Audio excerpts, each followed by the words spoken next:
After grueling hours of research and ultimately fantasy drafts, Week 1 is finally upon us, and it's time to set those starting lineups. This year, fans are back in stadiums, for now, after a COVID-plagued season, and visiting quarterbacks will once again be affected by home field advantages. Many fantasy owners possess QBs who you simply aren't going to bench, no matter the matchup.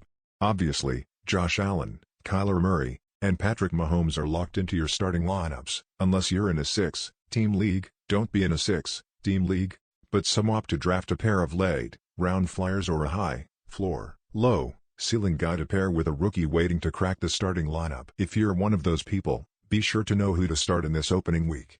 Our Week 1 Fantasy QB rankings can help. Our Week 1 rankings don't look all that different from our preseason rankings, but matchups and injuries to key skill players will always be a factor for QBs.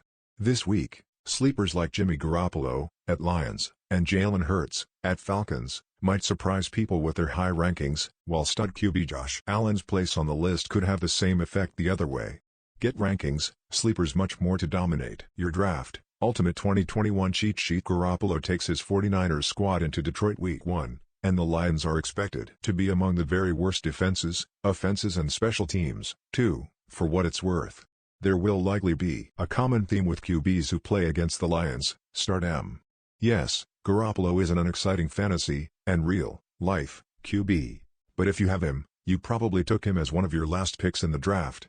We also don't expect Trey Lance to see much, if any, action right away outside of garbage time. If Garoppolo has a nice game as we expect, that late-round pick already pays off. Meanwhile, Josh Allen, versus Steelers, faces the Pittsburgh defense in Week 1.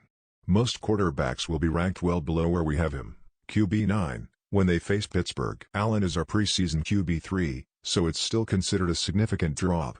That being said, how likely is it that you possess someone ranked ahead of Allen in Week 1 if you spent the early draft capital to get him? Dak Prescott, at Buccaneers, falls to QB 11 in Week 1, as he will likely come in with some rust and faces off against the defending Super Bowl champs on the road. Trevor Lawrence, at Texans, is inside our top 15 thanks to what projects as a highly favorable matchup. Even though he's a rookie in his first game, it's the Texans. Enough said. It may sound crazy, but in very deep leagues or 2, QB/Superflex leagues, Sam Darnold, versus Jets, is playable this week. Hasselo, and QB2 as his former team heads into Carolina. Can you insert him in your lineup without feeling sick? It may be tough, but it can be done. One of the most boring QBs in NFL history, Tyrod Taylor, versus Jaguars, ranks just behind him. This will probably be the only time Hess playable, but Hess there for what it's worth. Of course, Week 1 can be tough to project, but we considered all factors when building the rankings. This list will matter more or less to you depending on your league size and scoring formats, but QBs see less movement than skill players with the obvious PPR versus standard differences. Note, we'll be updating these QB rankings as needed throughout the week, so check back for the latest changes and analysis. Rankings are based on standard 4-point passing TD scoring formats. Individual analysis will be added early next week and updated throughout the week to reflect any changes to the rankings.